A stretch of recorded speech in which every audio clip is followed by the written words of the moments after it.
Georgia Bulldogs football right here on the Our Lads Football Network, Our Lads Football YouTube channel, as we preview the Georgia Notre Dame playoff game coming up at the Sugar Bowl. And it's less than a week away. Georgia will get their feet wet with the first 12-team playoff. Of course, Notre Dame's already done that with their win over Indiana last week.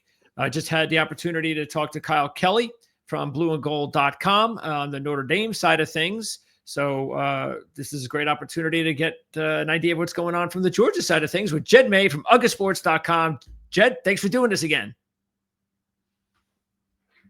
Oops, had to unmute myself. Thanks. Thanks for having me. It's it's a very exciting time. My first Sugar Bowl I'm going to be going to. So looking forward to it. Yeah, as you can see, Jed has done the best that he can to make sure he can get this video done. He's into basketball. He's into the bowels of the basketball arena. So we thank him very much for figuring out how to get this done. Of course, you're going to be heading to the game. When are you leaving? Sunday afternoon or Sunday morning, actually, not Sunday afternoon. Sunday morning, we're driving down. It's like 7 hours from about where we live. So, plenty of time. Got plenty of NFL to listen to out of the fantasy playoffs, so don't have to worry about that. So, and then we got a big media day on Monday with, I think, 50 players available, I think, and all the position coaches, and then head coach press conference on New Year's Eve, and then we kick this thing off on Wednesday night. Wednesday night.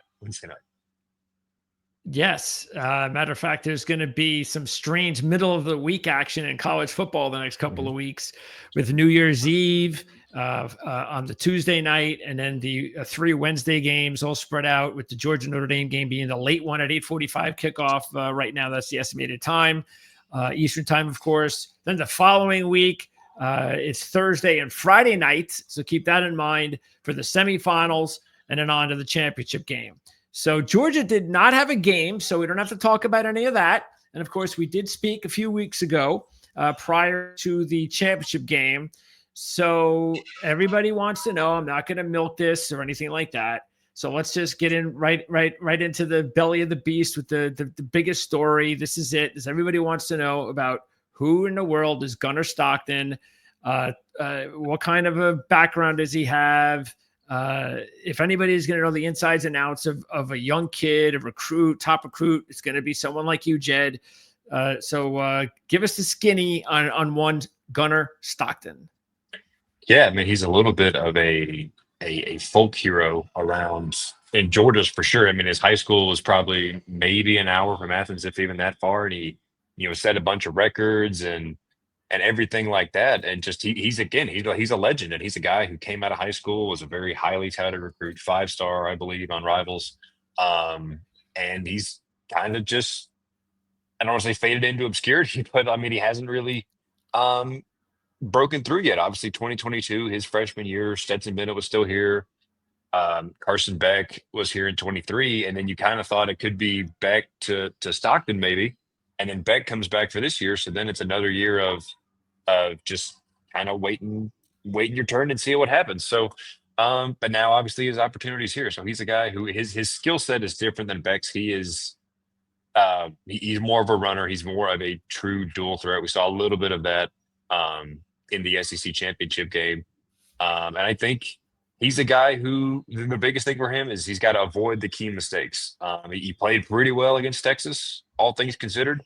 But then he throws that interception to nowhere in the fourth quarter that very, very, very easily could have cost Georgia the game, the SEC championship. They could have been playing that first round playoff game, and a lot of things could look different. So I think the biggest thing for him is understanding he doesn't have to do too much. He's got a good supporting cast around him. Just trust your offensive line, trust your running game, trust the receivers around you, and trust the defense to play good ball, and I think he'll be all right.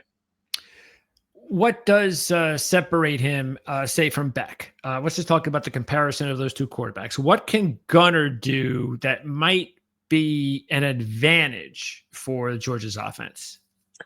Yeah, again, I think it's the design runs. I think it's he's a little bit more of a threat to keep it on zone read plays. Matter of fact, it wouldn't shock me. And again, the wrinkle to that is if Gunner Stockton gets hurt, then you're really in trouble at quarterback. So, but I think it wouldn't shock me too early in the game see him keep it on one of those zone reads, because if nothing else, you make the defense have to think about it, and that could open up the rest of the running game. Which the running game performed pretty well in that second half against Texas. So he can design run, get sweeps, zone reads, that kind of stuff.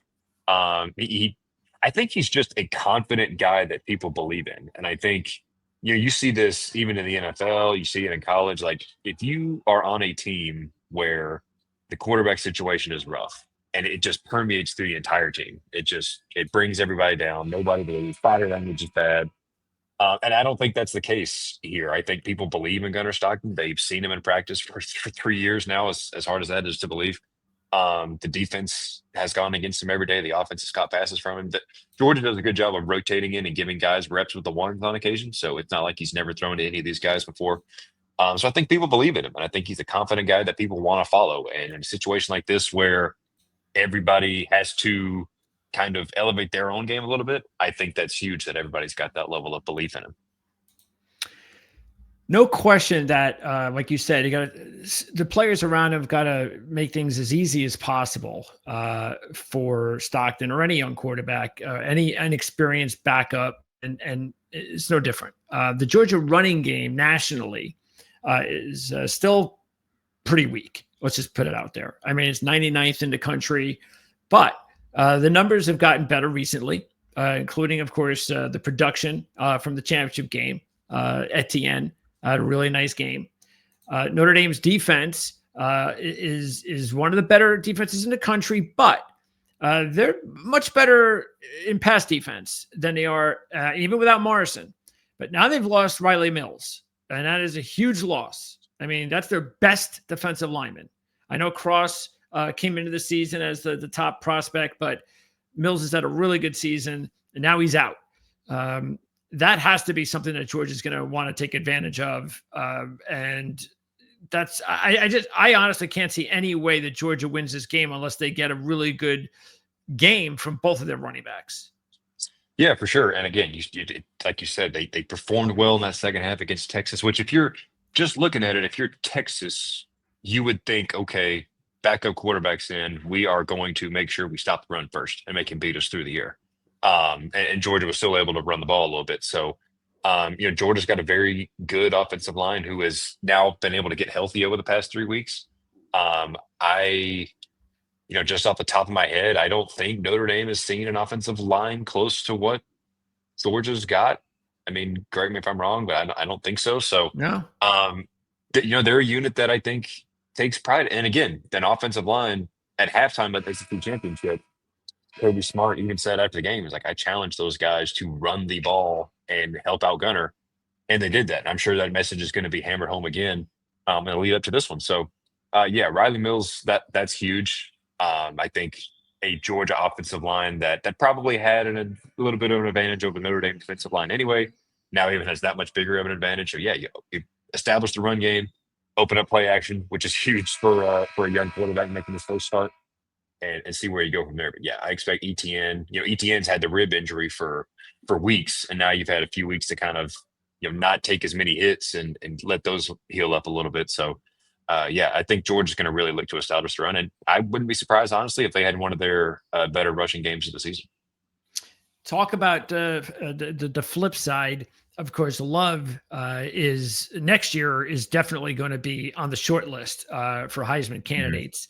After the season he's had this season. But of course, Gentry's been overshadowed everybody that you kind of lose track of some of the other really good backs. And Love is one of them. He might even be the top running back in the nation next year.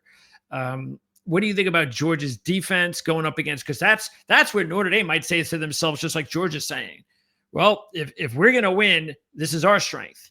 We have an offensive line that's gaining steam down the stretch. This is our strength of our team. We're a power running team, and we're just going to go at it against anybody. And that's how Notre Dame is going to win football games. So, what do you think about that matchup on Georgia's side? Yeah, Notre Dame's always got a good offensive line, right? That's just that's just how it goes. But I mean, I think the thing with them is they've got such a diverse running game because you throw Riley Leonard in there too. And that's something that has given Georgia problems, is not even scrambling as much as just designed quarterback run. You saw how much success Georgia Tech had with that. And it's interesting when I was watching the Notre Dame Indiana game and hoping it would be a more competitive game than we got. I kept waiting. It did seem like to me that Riley Leonard had that many design runs called for him, and I wonder if at some point in that first half, Notre Dame was like, "Look, we know what we've got coming. We can win this game without running Yeah. Riley Leonard a lot. Let's save some stuff and not put it. I mean, there's a lot on film already, but let's save some hits on Riley Leonard at least." So, if you focus too much on Riley Leonard, then Love beats you. Focus too much on Love, then Riley Leonard beats you. So I think the biggest thing for Georgia is discipline, staying in your gaps, setting the edge, all that other uh, cliche coach speak stuff. And again, it's something that Georgia struggled with. I mean, just to be as blunt as you can about it, that hasn't exactly been a super strength, really, even going back to last year. So they're really going to need to hone in on those kind of things. Because if you don't, then yeah, Notre Dame can run all over you. And then Riley Leonard, we don't really know as much about Gunner Stockton, but Riley Leonard's a guy who can make you pay off hard play action, extending plays, that kind of stuff. No, I mean, that's a great point. Terrific point. Terrific comparison, Haynes King. Because, yeah, I mean, they had their way for most of the game. Just looking at the King stats, passing, I mean, which opened up obviously because of the running game. He had over 300 yards passing, 2 touchdowns, and then 110 on the ground rushing, 3 rushing touchdowns. So he was the dude in that game. Now, I don't know. I know Leonard has got more name recognition, but I honestly think King and that offense it might be a little bit better in what they do with King. Not a better offense, but I just think what they do with King is a little bit better. But that doesn't mean that Leonard, like you said, they're not going to pick that up and try to emulate, because they think if any team can emulate what Haynes King did with Georgia Tech, you would think it's Notre Dame and Leonard. Right.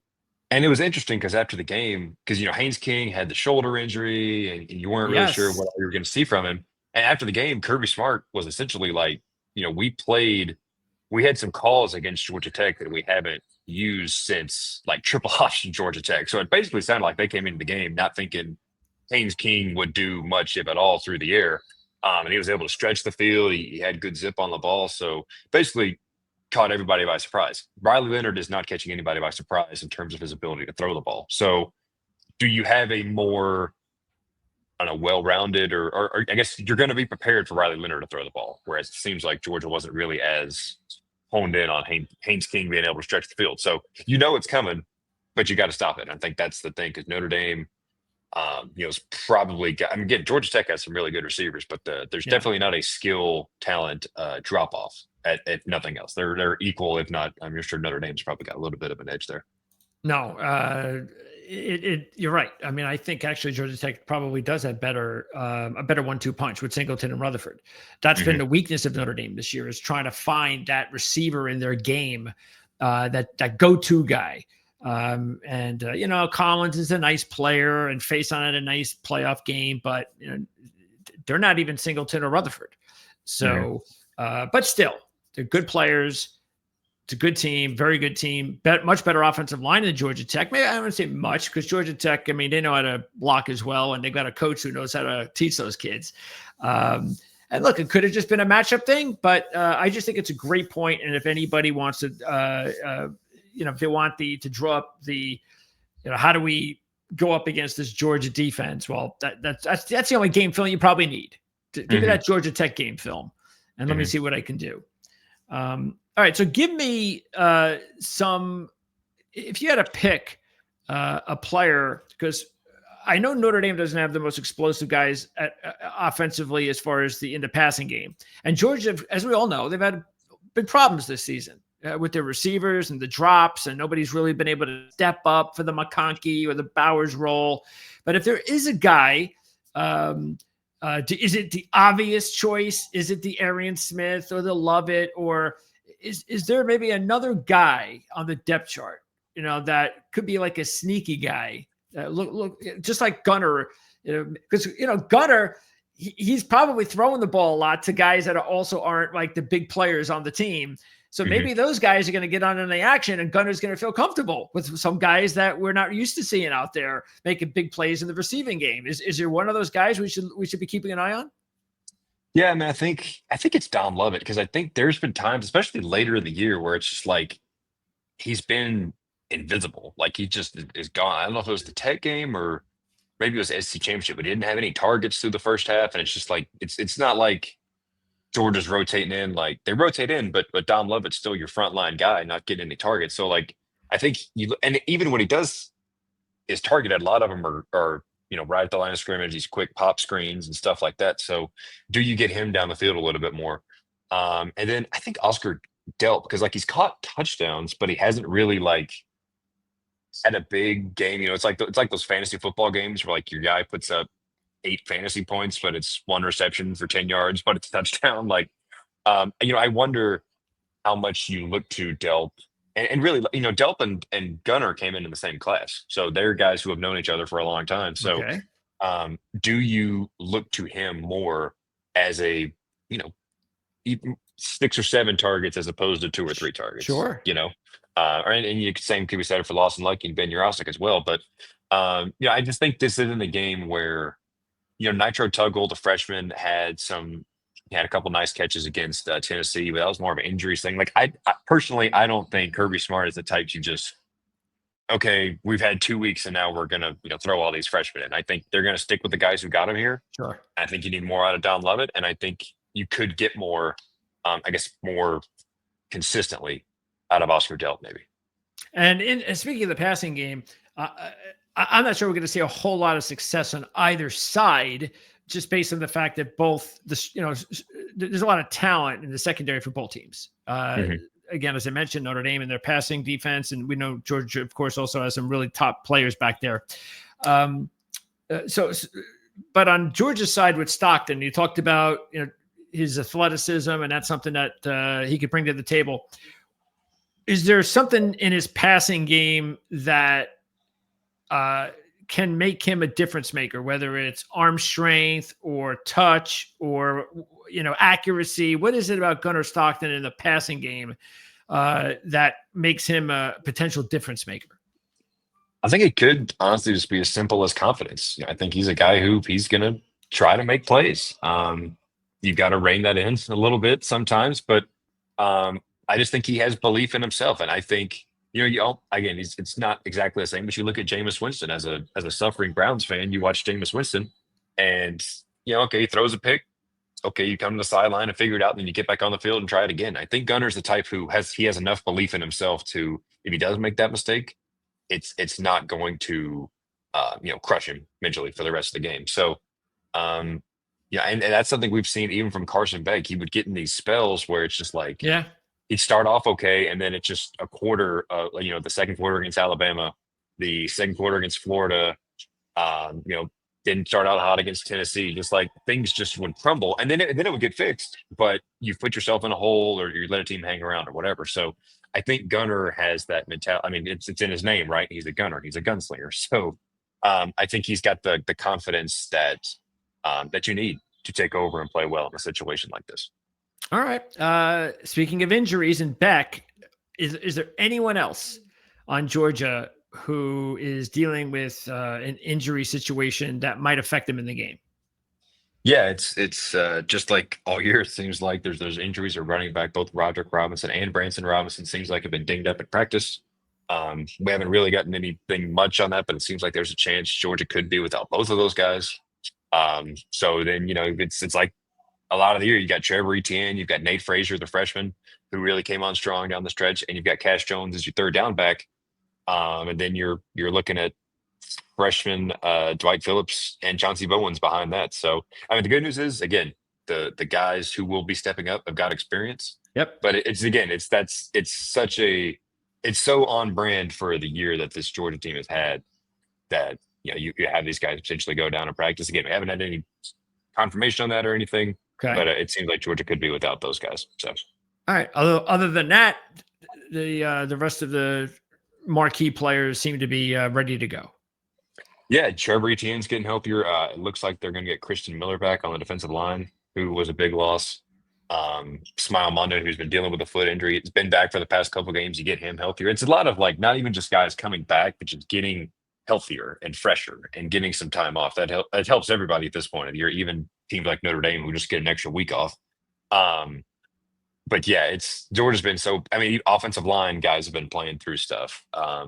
ETN, like I mentioned, receivers, just everybody's kind of been dealing with something. Which again, that's not just Georgia; that's every football team. But when you get 25 days off or whatever it is at this point in the year, that's huge for your entire roster. It, we just we're at that point now in the season. A lot going on with the transfer portal. Is there anything like? And again, I know most fans are zeroed in on playoff games if they're in it, but there is always going to be transfer news for every team. Is there anything big on the horizon or anything big that has happened so far regarding Georgia and the transfer portal? I mean, I think the biggest, as far as the roster, what the playoff could look like. Julian Humphrey is a corner who transferred to A&M. I think he put his name in the portal the day after the SEC championship, maybe if I remember right. And he's a guy who, it's kind of been Dalen Everett and Julian Humphrey and Daniel Harris at corner. And Julian Humphrey, I want to say it was the first drive against Tennessee. He was called for a pass interference, set Tennessee up with, I don't know, first and goal or first and whatever. Didn't play the rest of that game, was replaced by Daniel Harris, and hadn't really played a ton the rest of the year. So it seems like he'd been passed on the depth chart. He's a guy who was really fast and is kind of sort of, he's had good moments, he's had bad moments, and is now, I believe he's committed to Texas A&M. So, but that's more of a depth thing. If there is an injury at corner, Georgia is probably going to have to turn to a freshman and Ellis Robinson, who, is a 5-star. He's been here at our campus for a year now, so you can't really say he's a freshman, but a guy who hasn't had a ton of at least meaningful game reps. So Sure. But other than that, nothing too significant at this point. Okay. But again, you look at that secondary, and that's one where it could make an impact. And no big news regarding players coming into Georgia for any major position at this point. No, Georgia hadn't gotten anybody. They've looked at some receivers that have gone elsewhere. They looked at Singleton from Tech. They looked at Dane Key from Kentucky, who went to Nebraska. They looked at Zechariah Poyser as safety from Jacksonville State, who went to Miami. So the biggest one, at least right now, as of what day is it? Friday the 27th. They're looking at the Branch brothers from USC, Zechariah and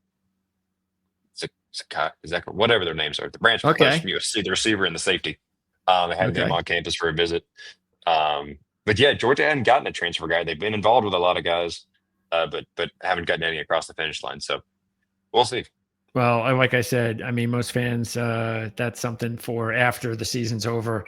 They always like to hear the news, but it's try to win a championship since you have that opportunity. And before I let you go, speaking with Kyle, one of the nightmare situations for Notre Dame might be if Notre Dame is down in the game and they need to drive the field and set up a game-tying or game-winning field goal because they've had all sorts of problems this season in the kicking game. What do you think about Georgia in that same situation? Yeah, I think Georgia's got faith in Peyton Woodring. I think they would feel comfortable trying a kick from mid 50s, probably 52 to 55. Trying to think off the top of my head. I don't think they've had a kick blocked this year. They've done a pretty good job in protection. So Notre Dame's had 4. Yeah, so that's definitely the X factor, but no, I mean Woodring's a good kicker. He's a solid guy. Yes. He had a bit of a rocky start as a freshman last year, and has just pretty much been nails ever since. So, you're in a dome, obviously, so you've got ideal conditions. I remember he tried one at the end of the half against Tech that was way short, but it was going straight into the wind, so that wasn't really a fair fight. So. But yeah, I think Georgia feels confident in his. You don't hear the name of the kicker a lot, sure, and usually that's a pretty good, kind of like an offensive lineman. If you don't hear their name a lot, you're in pretty good shape. So Georgia feels confident in their kicker and their the protection around them, I guess, which seems like it's been a problem at Notre Dame, from what I understand. Yeah, and look, this is one of those things. You get into a game that's really close to handicap. I mean, the line is almost even. It's one of those things where you're probably going to see. Turnovers will be big, maybe even bigger than in other games because of the fact you don't anticipate this is going to be a high scoring game. These are not passing offenses right now. So everything is going to matter. And that's where special teams can come into play. And that could be a big advantage also because Georgia has one of the better combinations between kicker and punter. Thorson being, of course, a second-team All-American. So maybe this is exactly what Georgia needs in order to kind of get that little edge. Because again, I anticipate a very close game, sort of the way Georgia and Texas has been playing this year. That's kind of what I'm looking for in this game. I think it's a close game.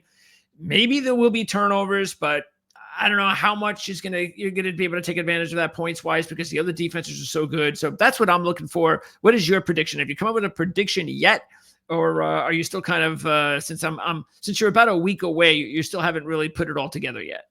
Yeah, haven't nailed it down yet. I do think this is a game that Georgia's going to be able to win. I think they will have, an advantage on both lines of scrimmage because I don't think Notre Dame is a very good team and they are built kind of like Kirby Smart has complimented Texas on being built like an SEC team before they got into the league in the trenches. I think Notre Dame is kind of like that as well. But again, I don't think they've seen anything like Georgia's defensive line. And I don't think they've seen anything like Georgia's offensive line. So I think Georgia's going to be able to win the line of scrimmage on both sides. I think Georgia's going to win. I think it is going to be close. Probably I'll go 23-14. No, 23-17 within a touchdown for sure. Okay. But I think Georgia's going to be able to. And again, UVet, if this was, middle of the season, and Carson Beck gets hurt on Saturday and you're playing next Saturday, I think it's different. But when you've got this long of a time period to work with Stockton, figure out what he does well, I think that's a big break for Georgia. Well, we're all going to find out exactly how Gunner handles the situation, just like Gunner's going to find out. And if he handles it well, that's going to put Georgia in a good spot. And then they'll be potentially off to the semifinals the very next week. And if that's the case, then hopefully we'll get an opportunity to do this again, Jed. So I really appreciate you. I appreciate you taking your time out and again, having to, huddle down here in the basketball arena. That's kind of cool. I like that. Is it practice or is there a game going on? Well, there's a practice. The original plan was to go out on a media row or whatever. There was a practice going on. So hopefully next time we won't have buzzers going off. That's all right. I can't even imagine swear words and all kind of stuff going on back there. But that's nice. Anytime. Anytime. Thank y'all for having me. You got it, Jed. Don't forget, we're going to have links in the description of this video. So check it out. You can, if you don't know where they are, you hit the more button. It opens up and you get all the links and you'll be able to find out how to track Jed for all his content. And that, of course, includes recruiting content and much more. So we'll hopefully be back again with Jed if Georgia wins. If not, I can't wait to talk to Jed again in 2025. Either way, because that means we'll be getting ready for another season, which is really all we live for. So, Jed, appreciate your time and good luck with the game next week. Absolutely. Thanks, man.